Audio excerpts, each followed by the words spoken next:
eleitor de Bolsonaro, eleitor de Lula, acho que até os eleitores da Simone Establishment, se é que eles existem, foram absolutamente unânimes. Unânimes. Acho pouca coisa que uniria a nação dessa forma. Vamos falar desse negócio da camisa vermelha, né? Eu ontem abri uma caixinha de pergunta e eu diria que 50% das perguntas eram sobre essa camisa vermelha da seleção brasileira. Isso que algum imbecil parece ter tido a ideia de transformar o segundo uniforme da seleção brasileira, a camisa bonita, bela camisa azul, em uma camisa vermelha. E não tem por que a gente se estender aqui, porque todos vocês já sabem o que aconteceu, mas eu tenho que comentar, porque é difícil existir algo no Brasil que tenha gerado tamanha união do nosso povo como esta ideia de merda. Eu digo isso porque você tem aí 40% do Brasil votando no Bolsonaro, você tem 30%, mais ou menos, aí, grosso modo, que gostam do Lula, né? E você tem aí os restantes, os 30% que são meio isentões em cima do muro ou não sabem nem onde é que estão. Mas, segundo uma pesquisa Quest, essa ideia de jirico da camisa da seleção brasileira vermelha teve simplesmente 90% de reação negativa em 2 dias. 90% de eleitor de Bolsonaro, eleitor de Lula, acho que até os eleitores da Simone Establishment, se é que eles existem, foram absolutamente unânimes. Unânimes. Acho que pouca coisa que uniria a nação dessa forma. É um patrimônio nacional, uma das poucas coisas que a gente tem orgulho na nossa história, que não tinha sido destruído. E, no final das contas, depois de ter pego muito mal, alguém na CBF botou a mão na consciência para algo que, inclusive, feria o regulamento da própria CBF, e alguém caiu na sua consciência, tirou o próprio da reta, né? E a ideia foi jogada para debaixo do tapete. Eu gostei particularmente de um clipe onde eu assisti o Galvão Bueno falando mal desse negócio, e o Casagrande, não sei se ele estava lá presencialmente, ele estava sentado na cadeira, mas eu não sei se ele de fato estava lá, olhando aquele negócio, o Casagrande que deve ter adorado, no fundo, uma camisa vermelha, porque é a camisa dele, né? A camisa que ele veste. Mas é óbvio que todo mundo pensou que deveria ser muita coincidência a ideia de lançar uma camisa vermelha da seleção brasileira, que se tornou o símbolo de todos os protestos dos patriotas brasileiros, todos os protestos anti-Dilma, anti-PT, todos os protestos pró-Bolsonaro, pró-anistia, a uniforme oficial desses protestos, para você simbolizar a pátria, é justamente essa camisa da seleção brasileira. Aí, justamente, no ano da reeleição do Lula, no ano que vem, resolvem que é uma boa ideia lançar uma camisa vermelha, né? Não sei. Desses 90% que odiaram a ideia, talvez seja relevante saber qual é a opinião do Gilmar Mendes, porque o Gilmar Mendes tem bastante moral na CBF, pelo que parece, então seria interessante saber a opinião dele. Mas o mais interessante dessa história não é isso. O mais interessante dessa história é que se você tem 90% da população, esquerda, direita, né, que rejeitaram uma ideia, como essa ideia sequer foi levada adiante sem imediatamente ela ser rechaçada na fase de brainstorm. Eu não sei se vocês sabem o que é brainstorm, é uma expressão em inglês, mas que é bastante usada no Brasil. É uma fase onde você está pensando numa ideia, num produto, tentando solucionar um problema, onde as pessoas sentam numa mesa e você faz uma tempestade de ideias. Qualquer ideia é aceitável. E no processo de brainstorm, vem várias ideias ruins. Isso é absolutamente normal. Às vezes você mesmo fala e a ideia ruim é rejeitada. Então, precisamos vender uma nova camisa para a seleção brasileira. Aí alguém, numa fase de brainstorm, um comunistinha, deve ter virado e falado, poxa, vamos fazer uma camisa vermelha.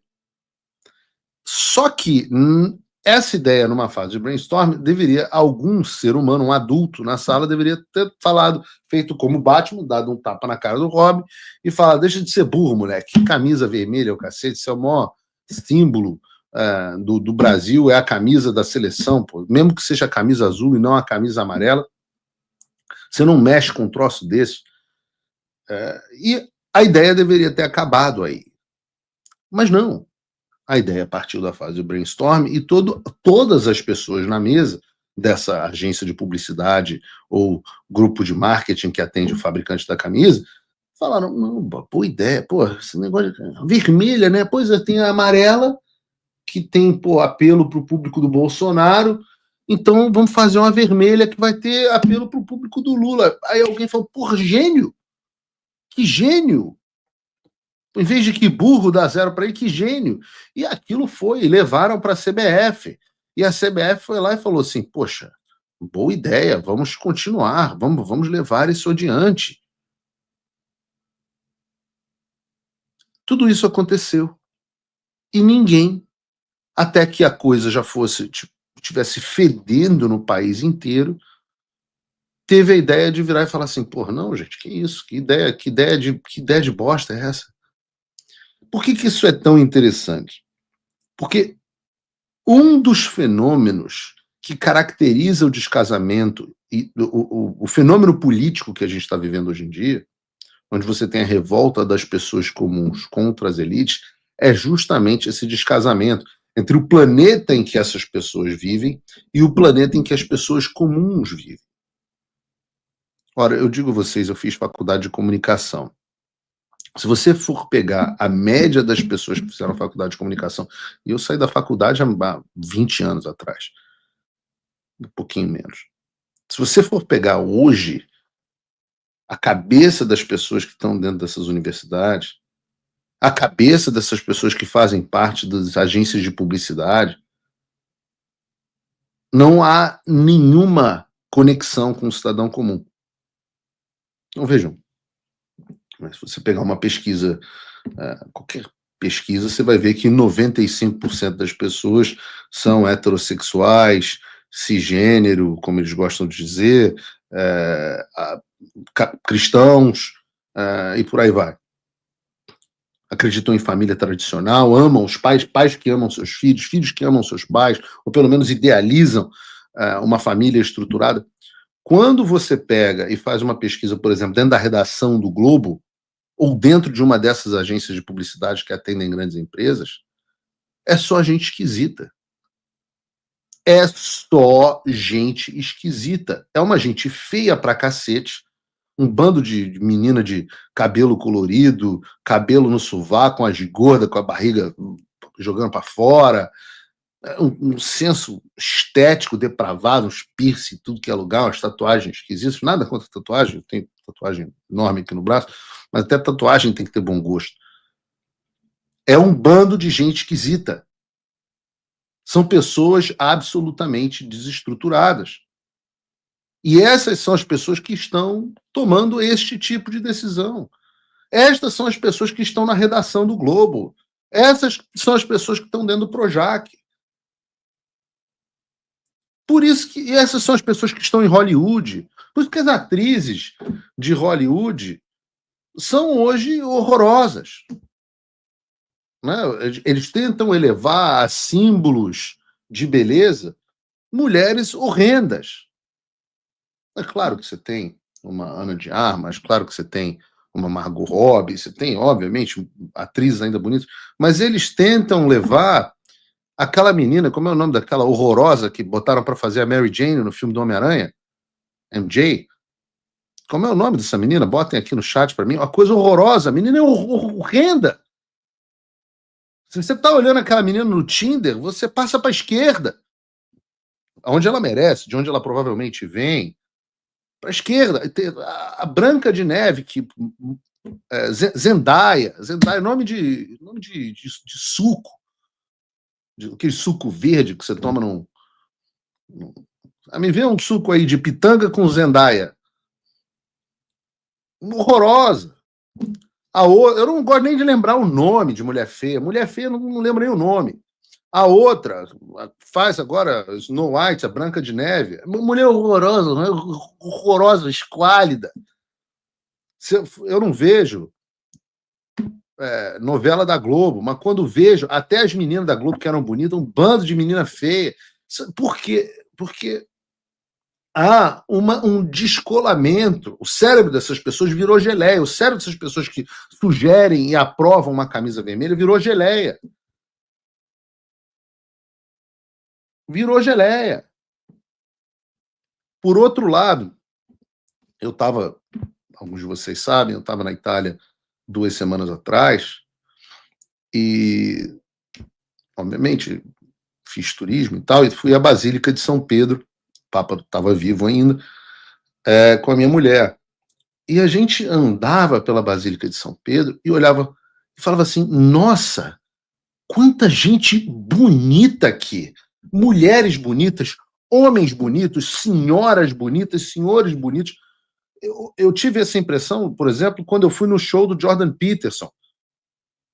Sempre que eu vou no Jordan Peterson, eu olho e falo assim, poxa, mas quantas pessoas bonitas, bem cuidadas. Ou seja, há ainda as pessoas sãs no mundo. Mas vai numa universidade. Eu me lembro, eu fiz comunicação na PUC do Rio.